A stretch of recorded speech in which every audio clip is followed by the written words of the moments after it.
வணக்கம் மக்களே, நம்ம நாமக்கல் மாவட்டம் ராசிபுரத்தில் கட்டப்பட்டு வரும் புதிய பேருந்து நிலையத்தை பற்றின ஒரு டீட்டெயிலான வீடியோ தாங்க இந்த வீடியோ. நம்ம ராசிபுரத்தோட புதிய பேருந்து நிலையம் பார்த்தீங்கன்னா நவம்பர் மாதம் 2024ஆம் ஆண்டு MP ராஜேஷ்குமார் அவர்கள், அமைச்சர் டாக்டர் மதிவேந்தன் அவர்கள் மற்றும் நாமக்கல் மாவட்ட வருவாய் அலுவலர் ஆகியோர்களால் அடிக்கல் நாட்டப்பட்டு மிக பிரம்மாண்டமாக இந்த பேருந்து நிலையம் கட்டப்பட்டு வருதுங்க.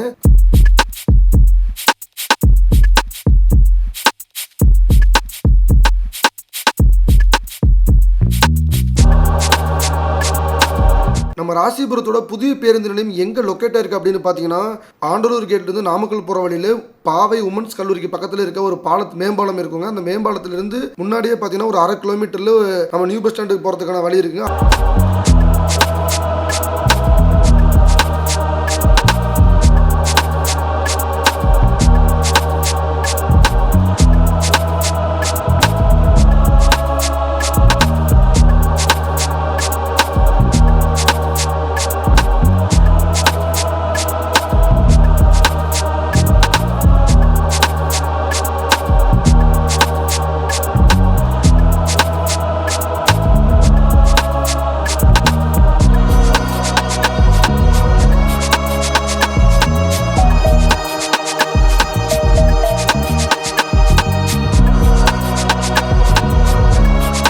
அதே போல் பாவை உமன்ஸ் கல்லூரி கிட்ட இருக்க பாலத்திலிருந்து நம்ம சேந்தமங்கலம் போகிற பைபாஸில் வந்தோம்னாலும் ஒரு 1 கிலோமீட்டர்லேருந்து லெஃப்ட் சைடில் வந்து நம்ம நியூ பஸ் ஸ்டாண்டு போகிறதுக்கான வழி இருக்குங்க.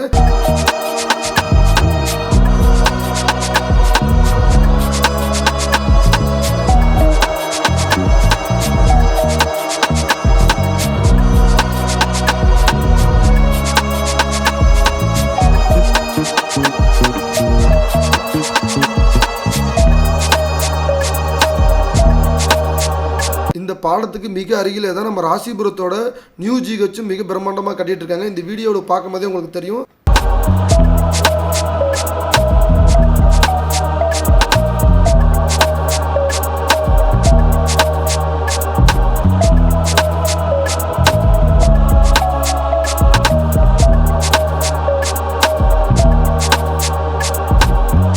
நம்ம தமிழக அரசால் சுமார் 10.38 கோடி மதிப்பில் இந்த பேருந்து நிலையம் கட்டப்பட்டு வருதுங்க. இந்த பேருந்து நிலையத்தில் பார்த்தீங்கன்னா 30 பேருந்துகள் நிறுத்தும் இடமும், 52 கடைகள், 2 உணவு விடுதிகள், தாய்மார்களுக்கான அறைகள், 2 வீலர் 4 வீலர் பார்க்கிங் அப்படின்னு சொல்லிட்டு எல்லா வசதிகளோடும் மிக பிரம்மாண்டமா இந்த பேருந்து நிலையம் கட்டப்பட்டு வருதுங்க. பேருந்து நிலையத்தோட மொத்த பரப்பளவுன்னு பார்த்துக்கிட்டீங்கன்னா 28,455 சதுர மீட்டர்னு சொல்லியிருக்காங்க.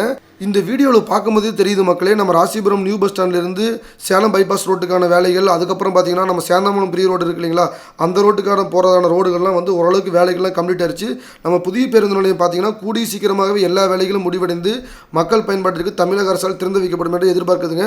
உங்களில் யாரெல்லாம் நீங்கள் இந்த நியூ பஸ் ஸ்டாண்ட் ஓப்பன் பண்ணணும்னு எதிர்பார்த்துட்டு இருக்கீங்கன்னு சொல்லி கீழே கமெண்ட்ல சொல்லுங்க. நம்ம நாமக்கல் பற்றின இது மாதிரி புதிய அப்டேட்டுக்கு நம்ம நாமக்கல் சேனலை சப்ஸ்கிரைப் பண்ணிக்கங்க, கூடவே பெல் ஐக்கானை பிரஸ் பண்ணிங்க. அப்போ தான் நம்ம நாமக்கல் பற்றி போடுற பல சுவாரஸ்யமான வீடியோக்கள் எல்லாமே உங்களுக்கு நோட்டிஃபிகேஷனில் டிங்னு வரும்.